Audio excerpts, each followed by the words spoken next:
As an unabashed MMA fan, I loved this movie. What's up, everybody? So this is my review of The Smashing Machine, directed by Ben Safdie, starring Dwayne "The Rock" Johnson and Emily Blunt. Now, I'm gonna just say it straight out. This is a very biased review because as it says in the intro, I'm a huge MMA fan. I've been an MMA fan, like hardcore, the way some people are football or soccer fans, since like 2006.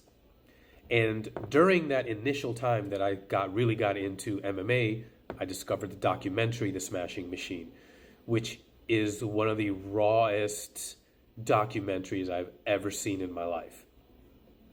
And it really feels like Ben Safdie tried to recapture that rawness from the documentary into the movie. Now, it doesn't work 100% of the time, but if there's one thing that I really, really appreciated about this movie was its commitment to the realistic aspects of Mark Kerr's story. Another thing I really appreciated was that it was a snapshot into 3 years of Mark Kerr's life from 1997 to 2000. Because I feel like so many of the biopic movies have this formula of you're born at one point, you die at another point, and then the greatest hits in between. Whereas this one is just like, let's just focus on this period in the life of an MMA fighter when nobody really understood what MMA was. I wasn't even necessarily conscious of it during his run. But as I got into it, I got really, really into it. And at first, I didn't really understand why Mark Kerr had to be the subject of an MMA movie. But of course, then I remembered the documentary, and I thought, okay, this could be interesting because knowing the documentary it makes the movie interesting because you kind of know what direction it's going to go in. So you're wondering how it's going to be portrayed on screen in a narrative setting. And sometimes it works, sometimes it doesn't. And I think if you are a hardcore MMA fan, there's a lot of the gaps that you can fill in because you already know. But if you're just a casual fan or not even a fan at all and you just want to see a movie starring The Rock and Emily Blunt, there might be a bit of a disconnect at times, especially when it comes to why Mark Kerr is so driven. You don't really understand his motivation unless you really, really know his backstory. And so I thought, unfortunately, that wasn't kind of picked at as much as maybe could have. That would have made a lot of the things that happen in the movie understandable. But as far as performances are concerned, like this is no doubt the best The Rock has ever been, and he is really unrecognizable. The prosthetics, I would not be surprised if the makeup department gets an Oscar nomination in and of itself. And I wouldn't be surprised if that's the only Oscar nomination it gets. Does The Rock deserve the nomination? I'm gonna say no. Only because I don't think the Oscars, I don't think most of the time they know what they're doing. Because, I thought Adam Sandler also deserved a nomination for Uncut Gems, another Safdie brothers movie, but it didn't happen. Having said that, you do not see The Rock.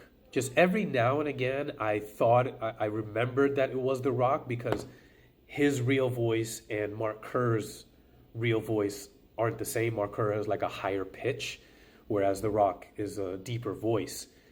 But the intonation, the pacing, he really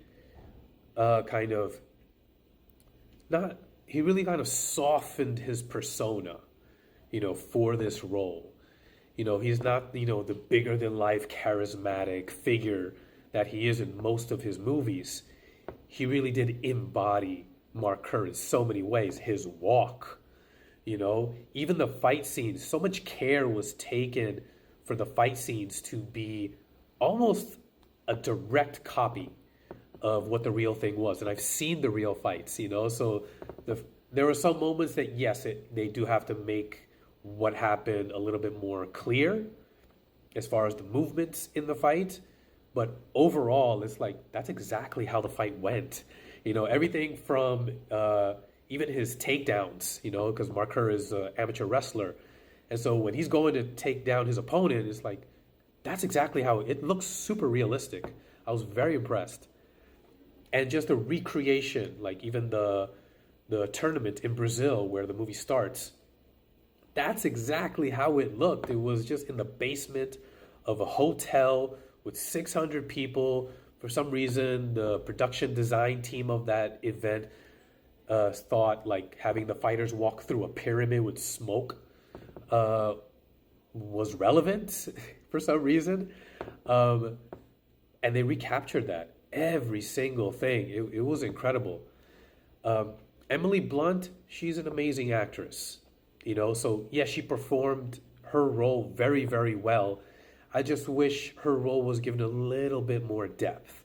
It's a little too easy and a little too often she was just kind of the crazy girlfriend, which even though it felt very one-dimensional at times, like it legit gave me anxiety. Like when she's starting an argument before a party, it's like, oh my God, she's doing this again, or even when she's,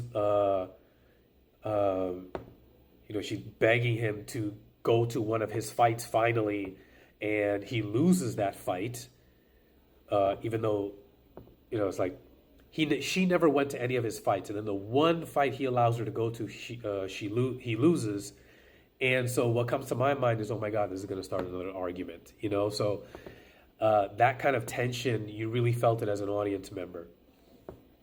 I also do have to give a huge honorable mention to Ryan Bader.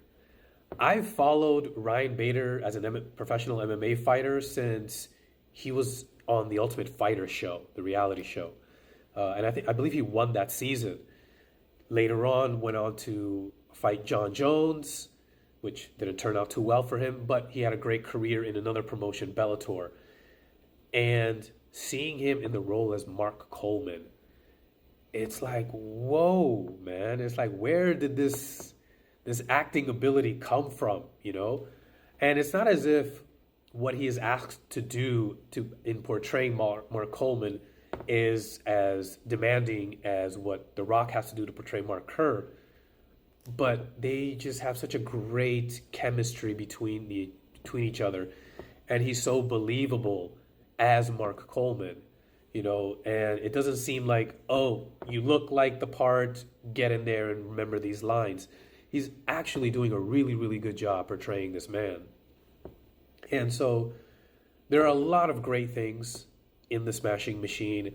There are some things which I can understand where the criticism comes from, but overall, I highly recommend this movie. The rewatchability of it is great. I highly recommend also pairing it with the original documentary, and it'll kind of make both of them fit together just perfectly. Anyways, what about you guys? Let me know what you think in the comments below. Smash that like button, give me a follow, and I'll see you guys next time.